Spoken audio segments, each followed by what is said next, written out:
Hello, I am Lisa and this is Mike. We will discuss the creation profile and persona for the AOCUR portable laptop screen extender. For this assignment, we use ChatGPT 5 to generate both customer profile and the persona image. The first prompt that we started off with was pretty basic. We said, please create a customer profile for this product. And we linked the AOCUR dual monitor extension. And this was the first output that we got. We weren't too happy with that one. It was a little vague and wasn't in the right direction. So our second prompt started as, can you please change the profile to match this template provided? Still use AOCUR as the company that we are making this profile for.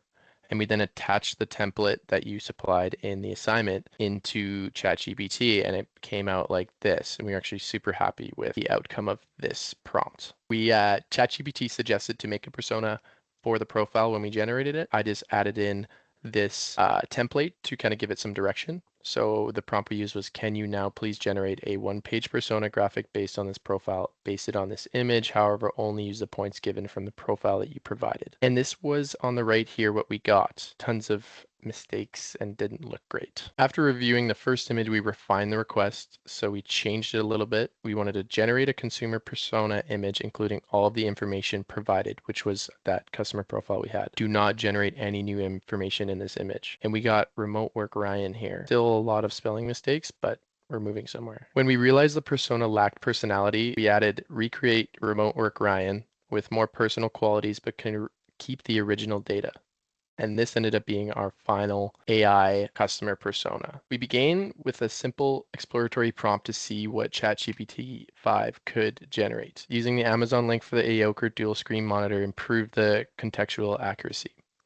Once the first profile was produced, we compared the output to the textbook definitions of target market segments and noticed inconsistencies in how demographic and psychographic data were structured. To fix this, we introduced the assignment's official template, prompting the AI to reorganize the data accordingly. This second iteration aligned perfectly with required marketing segments, so we locked it in as our final profile. The persona creation was a lot more iterative and challenging. Multiple attempts produced spelling errors, fictional facts were added, and it ignored the template that we inputted. We had to restart several times, adjusting the prompt wording and referencing online guidance for AI image generation.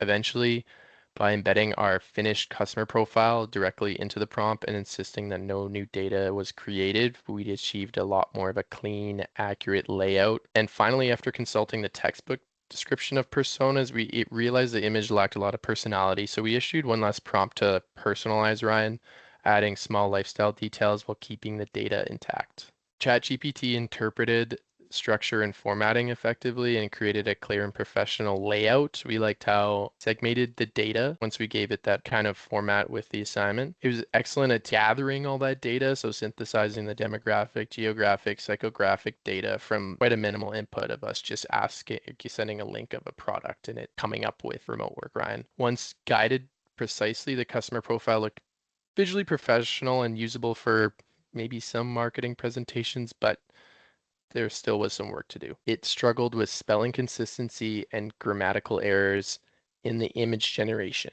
not the profile generation. When prompts were vague, it tended to invent new facts or pull content from unrelated templates, and it occasionally ignored instructions and stayed with provided customer profile information. And we did find, unless specified, it tend to omit emotional details, and that initial inputs lacked personal depth, such as hobbies, lifestyle cues, or tone that made a personas relatable. So when looking at our persona, there was quite a few spelling mistakes. We have cork here, couldn't finish Ontario, efficiency wasn't spelled correctly, AI prompt ambiguity. When the model receives generic or multi-layered instructions, it overinterprets and fabricates filler to complete the task. Training data bias and image generation limitations. ChatGPT's visual module is optimized for layout, not spell checking or brand specific accuracy. And additionally, the AI's natural language generation model prioritizes fluency over factual precision, which explains the spelling drift and invented details. We decided that we did not want to submit either AI generated versions of the profile or the persona. The profile had good information, the research and ideas it came up with were great. However, it lacked the proper specific segmentation that was required. Without proper direction and human intervention, the profile would not have been sufficient for this project or any company's project. That said, we did talk about how efficient it was at gathering information about our target segment. It was extremely helpful in quickly positioning or pointing us in the right direction. It was just too general in its presentation of the information, and because of that, we decided against ever submitting it. AI also tends to use very noticeable dialect, emojis, and formatting, and if this was caught by employers or teachers, it could come off as extremely unprofessional. For the persona, we would never ever use a persona in any professional setting. The amount of time we spent prompting to fix small spelling mistakes alone could have been spent just making our own persona.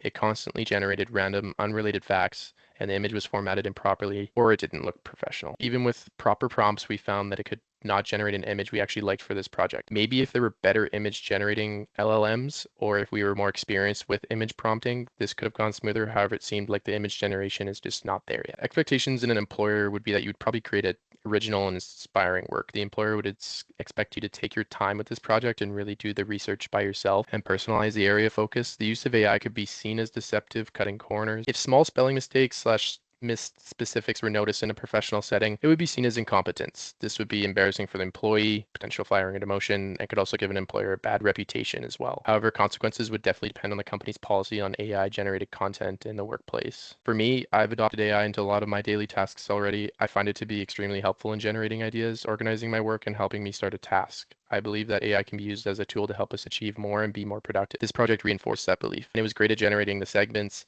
and giving us the idea of remote work, Ryan. However, it's also reminded me that AI is not ready for certain complex tasks like image generation. I am relatively slow adopter of AI and integrating it into my own use. My go-to method is Googling it to find information, which means I can bring it up direct information. AI is a helpful tool that is fast in retrieving and pulling up data together. Yes, AI has changed my thoughts, and I will use this as a stepping stone to incorporate it more often in my daily use.